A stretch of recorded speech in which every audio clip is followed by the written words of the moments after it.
Hi everyone, and welcome to another episode of Chocolate in the Spotlight at Home edition. So today I am joined by Azlan Shariffdeen, uh, another multi-talented young individual. Isn't that right, Yeah. Azlan? Well, I don't know about the So young part, but yeah. I don't know about the multi talented either, but the young, definitely, no. he is a musician, a music producer, a manager, and a video director. He's the director of Friday Entertainment, PodHub, WES Music, and Replay Sports Technologies.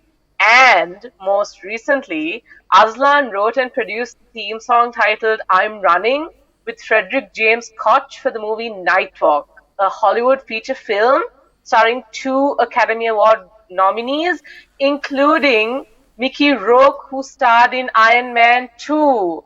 Well done. That deserves a round of applause. I mean, I have an Iron Man 2 poster somewhere here. Oh, well, that deserves a round of applause as well.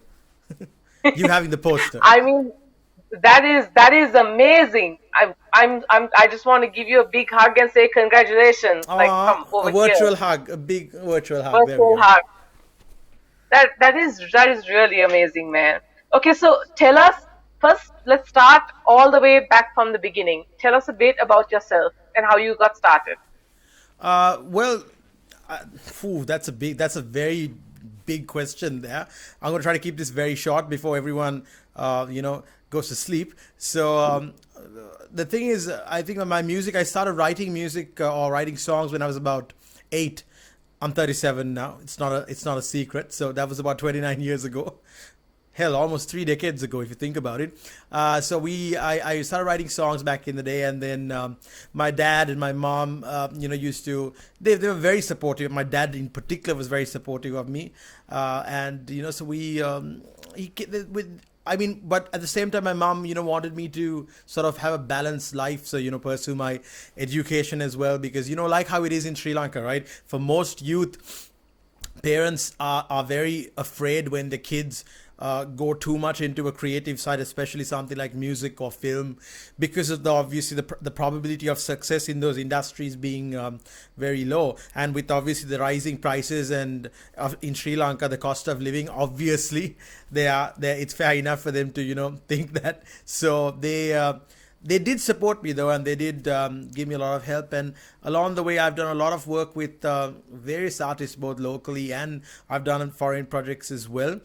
I mean, just to name some local artists that I've worked with. I've worked with the likes of Natasha Ratnaika, Alston Koch. I suppose I don't know if I don't know whether the young audience watching this might know, but some of the older folks and the guys in their 30s, like me, would probably know Alston Koch. He starred in this fantastic movie called According to Matthew, which was about the defamed father Matthew Peters, and I've been doing a lot of work and a lot of projects in film and in TV commercials, and travel based stuff, documentaries, and music wise I've been producing a lot of music as well. I think I must have done at least about 500 or 600 different songs and commercials and all of that over the years. So it's been a very long, slow, laborious, almost type of journey, and it's been fun though. And I think for me, like when lots of people ask me about, oh, this is really cool, what's happened here.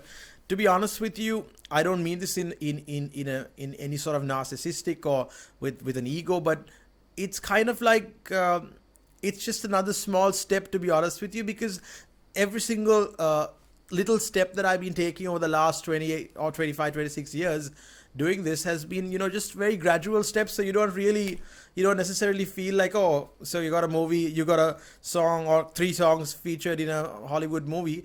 It's just another small step, but I am very happy about it, obviously, as anybody would. But what I mean is, in terms of like calling it an achievement, I don't personally see it as anything like a major step, but I see it as just another gradual step, the direction that we are heading towards. That's amazing. Well done on all those many steps that you took over the years. So, what were some of the highlights of your career, like to you? I think like when I started off as when I started off playing in a band back in the day when I was about, I think I was about 16 or 17. Just a couple of years after, guys like Chocolat, which is why this is fantastic to be doing this interview with you guys as well, because Chocolat and lots of other media companies back in the day, and concert promoters and schools and these interact clubs and all of that, they like, I think everybody sort of like had a part to play in actually, I just forgot what your question was just now. What were some of the highlights of your The career? highlights, right? Yeah, okay, so getting back to what I was saying, the I think all these guys like Chocolat and all the other the interact clubs of schools and various promoters and all, I think they have all sort of given us various things that we could call highlights over the years, like every single thing. Now even being on this show right now is sort of a highlight if you think about it, right?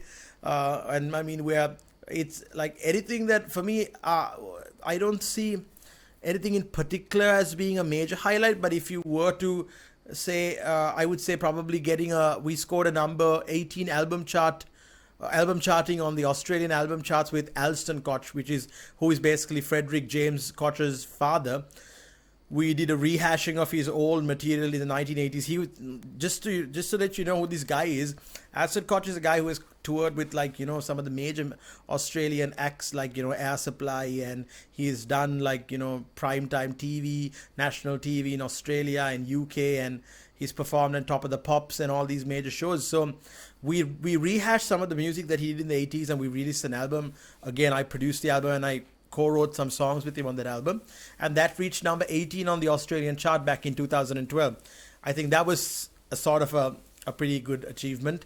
And then we've done a few things like with Natasha Ratnaik. We managed to get our song, I think the first Sri Lankans probably to do it. We got our song distributed by one of the world's top radio distribution companies called Radio Express back in 2000. And oh gosh, I'm losing track. I'm losing my mind. I can't even remember which year it is. I don't even know what day we are in. So you have to forgive me. I think it was 2000 and maybe 2008 or 2009. This happened to us, and this opened up a whole new avenue in terms of even local radio stations like Yes FM and all of that starting to play local music. So there, and then, I mean, like I said again, like now when you ask me this question about highlights, it's really hard to like pinpoint anything as a highlight, because as I said, everything has been just one little step after the other. Highlight. So nothing, yeah, it Yeah. doesn't feel like anything's a highlight. Yeah. So like every little step of the journey has been a highlight, I guess you could say. I actually, to be honest with you, if you were to really think about it, I think that's how I think the best way for you to look at life, because every single moment, like I said, even this moment right here is a highlight, because here we are doing an interview, which I remember, like I said again, about 15, at least 14 or 15 years ago with Chocolat, talking about my music back then. And here we are once again, having another conversation about another Exactly. highlight. So that's why, like, for me, I think life, I think especially, I don't want to make this sound very all doom and gloom or very philosophical or whatever, but I think at a time like this where we are in a time of COVID, when we are all, our whole perspective of life has changed, right? For me, it certainly has. And like, I feel like every moment should be a highlight. That's the only way to live life. That is a very, very nice way to look at life. And like you said about how you did that interview with Chocolat, that brings us to our next question. All right. So you were first a part of Chocolat, like when you did that interview back in, well, even I don't remember because I wasn't even a part of Chocolat then. How how But how, how back, old is Chocolat? How old is Chocolat now? uh, like going on 15 years, Okay, so basically. then this is probably 14 years ago for sure. So yeah, you did that interview 14 years ago with Chokolaate magazine, when you and your band, right? Yeah. Cold. So Yeah. tell us about that relationship with Chokolaate magazine, how that started out and how it has gone since then. Yeah, I think in the last few years that we might have lost touch. Uh, with I've lost touch with Michelle, but I think we did rekindle our relationship when I judged one of y'all's competitions. What was that Center competition? The stage. talent. What? Sorry. Center stage. Center I think. stage. Center Center stage. stage. That's right. Chocolate center stage. Yeah, center stage at Bishop's College Auditorium. So I remember coming and I had it was a wonderful session, and that's a wonderful competition you guys are having to to bring out the youth. So I think for me, the first time I don't really recall who even interviewed me 14 years ago. I can barely remember what I ate 14 days ago, so please forgive me. But I think it was that was a nice little article that you guys had given us, and given us a lot of spotlight like you all always do with the youth. And I have to give you guys props, because that's I think the future is anywhere with the youth, whether it's political change or whether it's cultural change or whatever it is. The future is with the youth, and I think you guys are playing a very significant role in giving confidence and giving the exposure to younger people out there. And again, younger people, not young people like me, but the younger version of me. That's what I meant 14 years ago. I think that's wonderful what you guys are doing, and I'm glad that you're still doing it, and you're still standing strong. So that's wonderful. Yes.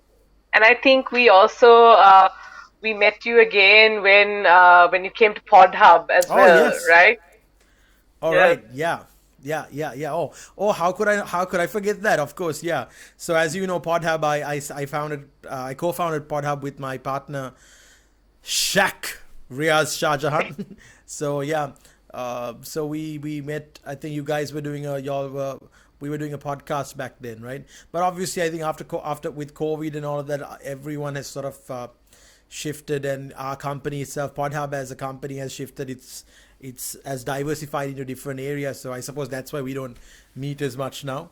And yeah, it's the game of the it's a survival of the fittest, right? Uh, it is. These times have been very challenging, but I think everyone has like proven their worth for sure. They've proven how strong they are. Definitely. Absolutely. I think another thing that since we're talking about this about chocolate and about the youth, I think a very important thing is a lot of people, everyone, like all of us, we talk about the finances, we talk about business growth, and we talk about how all these things have been affected by this pandemic or whatever you'd like to call it. But I think we forget about the youth, how this has impacted a lot of youth. And I'm talking Yeah. across like the kids who are like 7 or 8 years, the time that, I mean, they could be spending, really learning about, mingling with other kids of their age. They're missing out on all that fun. Then if you take the guys who are, 13, 14, 15 and above, who are, who are playing sports for their schools.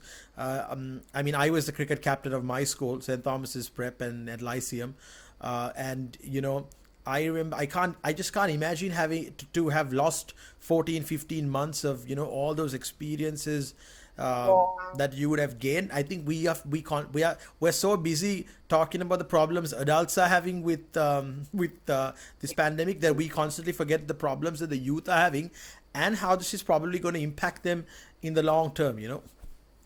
Yeah, like I mean, imagine losing out all that time with your friends, like people you lean on the most. It must be, I mean, it must be hard for all of them. Oh, absolutely. I mean, I used to be actually a funny story. I used to be the business after my university. I taught A levels business studies at Asian International School for like a year, right? So I used to be actually a management lecturer as well. So yeah, so when I was teaching after uni for about a year at AIS, at Asian International School, I mean I became very close with a lot of students there, and it also helped me, take myself back to to my school days and my kid days. And now when I think about what really I think about is all those kids that are missing those experiences. And it's not just about, that the friendships and all of that, and that they've forged and their bonds that they have made in school, but I think also those the things that you learn from each other. Because yes, there are things that you learn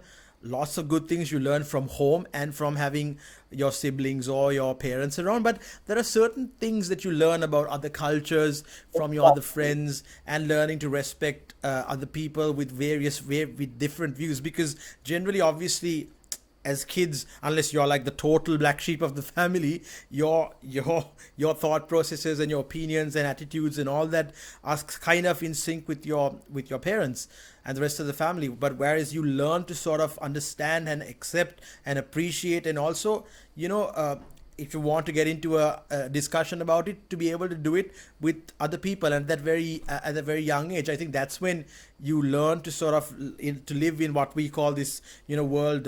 What's that famous word that we use for to be politically correct? Is it what's it called? I remember after the horrific Easter attacks, this term coexistence, coexisting, right? I think that's the So, word. yeah. Yeah, coexistence. So, you know, you really learn, like, I think the practical art of coexistence when you're in school, which is why, like, for example, I have always, this is a bit of, this is going totally off topic here, but now that we brought this up, I've always been a firm believer that, you know, in school, especially in countries like Sri Lanka, I think the religion period should not be a period where people get divided and go to study different their own religion. I think the religion period should be a period, for example, where everyone learns about all the religions, the four religions Oh, at least yes. that's in Sri Lanka, because I think that's, we talk about division and about racism and all of these things. When you get old, you can put an end to racism when they're young by, you know, teaching them to study about Yes. everyone else, Yes. learning about each other and appreciating each other. So, and I mean, I'm talking not about learning about there are about 1,000 odd religions in the world, but I'm saying at least start with four, the four religions that are fundamental to, you know, Sri Lanka's coexistence. So, hey, that's going to a completely different topic, and maybe we should do that in another interview. But yeah, just But just putting yeah, it out but there. that's true. That's very true. Yeah, But that's very true. Like, because they always do that in schools, and abs. yeah, the I mean, mindset starts there. yeah, I mean, think about it and see, right? You do your math period together, you do your English together, you do your social studies together, and then voila, bang, you're separated for the religion period. Why? Why is that? Exactly. Right? So, I know that's just something that I have been, and I mean, hopefully, in the future, maybe when I have a little bit more uh, of a say and a little bit more of a leeway in that decision making, hopefully, or have an influence in that decision making as a policy in this country. That's one thing that I really believe in, and I think we should adopt. So, yeah. Actually, you know what? That Yeah, would be a very true. highlight. Now, that would be a serious highlight if I can change that system in Sri Lanka. Yes, that's very true. A serious achievement and highlight if I can do that. Please start on that, like now. Luck with that, sincerely. Because the truth is, like, there's so much to be changed, but there are very few people willing to actually, you know, do the change or Absolutely. be the change. It's like that song John Mayer sings. And we keep on waiting, waiting, waiting on the world to change. That's what we're doing, right? We're just waiting on the world to Nice, change. very And nice. yeah. So it's, I think, I mean, I see, I think I see there's a lot of progress and growth with the youth. And I'm not talking about progress and growth on TikTok, but I'm talking No, about no, don't start. That's uh, another conversation entirely. that's another session altogether, TikTok. But anyway, Don't start. it is what it is. So what I'm saying is, we can't, if you can't beat them, you have to join them and try to use that force or that platform for good, right? So I think so we are also, in fact, my company as well is looking at how we can do more, you know, more content other than what's currently on that platform, which is, you know, the the general content that everyone keeps consuming on that platform. But I think because of the exponential growth, I think whether you like it or not, TikTok is here to stay for a while. So I think the longer, again, if intelligent people do nothing about the content that's going up there and don't give people other forms of content on that platform. That kind of idiotism, if for the lack of a better word, I don't even know if idiotism is a real word, but that idiotism is Idiocy, good. idiocy, idiocy, Sorry, idiocy. idiocy. Okay, I'm now. Oh, this is another achievement. We're coming up with new words here. At least me, right? So idiocy, yeah, is I think that I think the only way you can put an end to that sort of madness is with people having proper content who will put it up there as well. Because I don't think you can necessarily blame the platform itself, because I think people are anyway very. I mean, that's the thing with society, right? Everyone's quick to jump on the next next big thing, and everyone wants to be this whole. We are in this whole in business and culture of the likes and followers culture, so you can't really stop. And I think like I said again, with this whole pandemic situation, I think things like TikTok and all have become a outlet for people to sort of express themselves.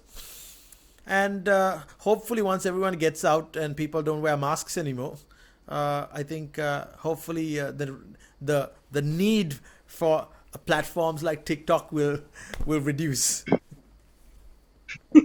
Very true. Okay, so now let's talk about the movie. So tell us about your work creating songs for the movie Nightwalk.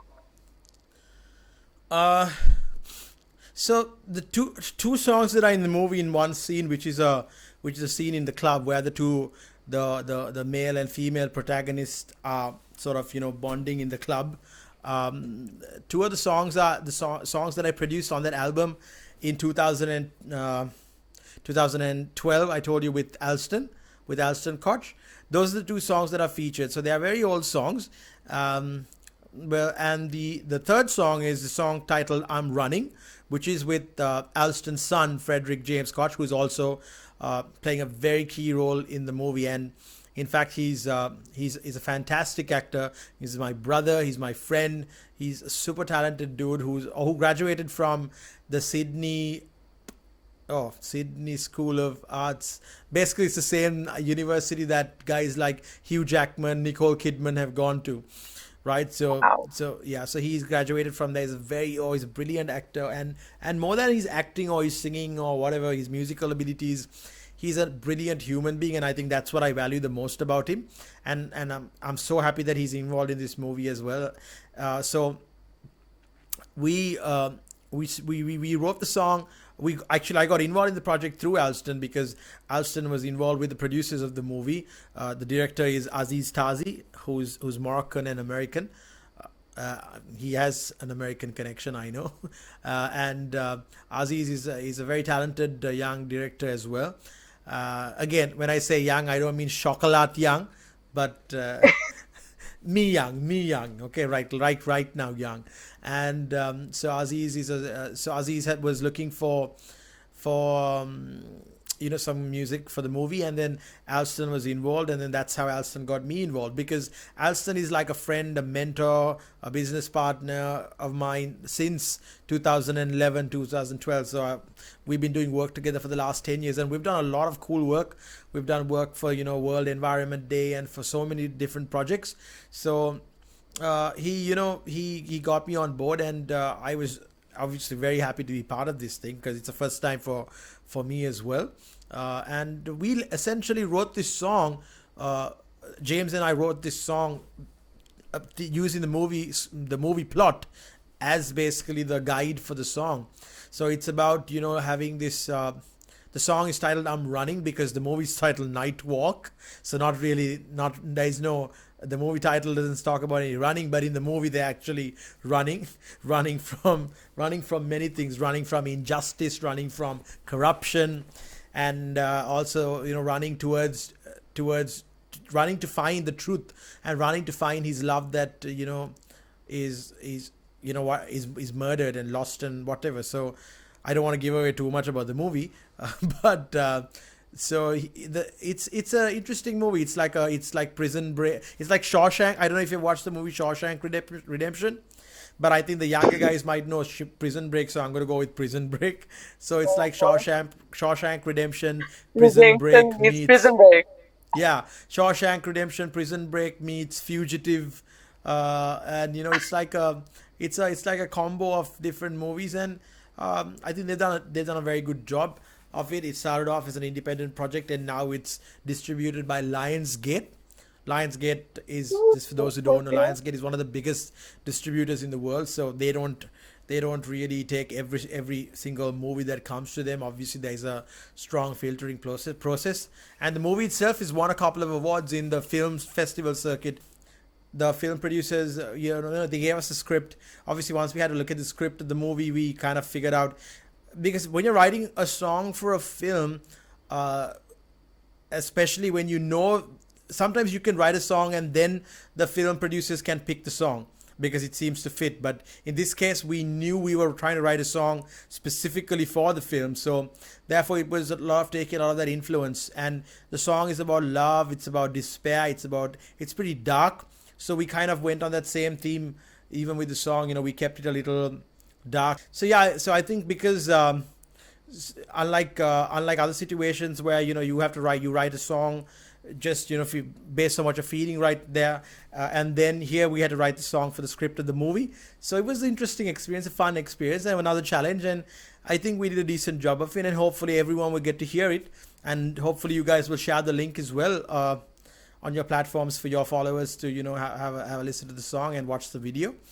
So yeah, pretty excited about that. Amazing job, Azlan. Real proud of you. Thank you. Azlan, thank you so much for being here with us today. It was so great chatting with you and hearing your story and your journey.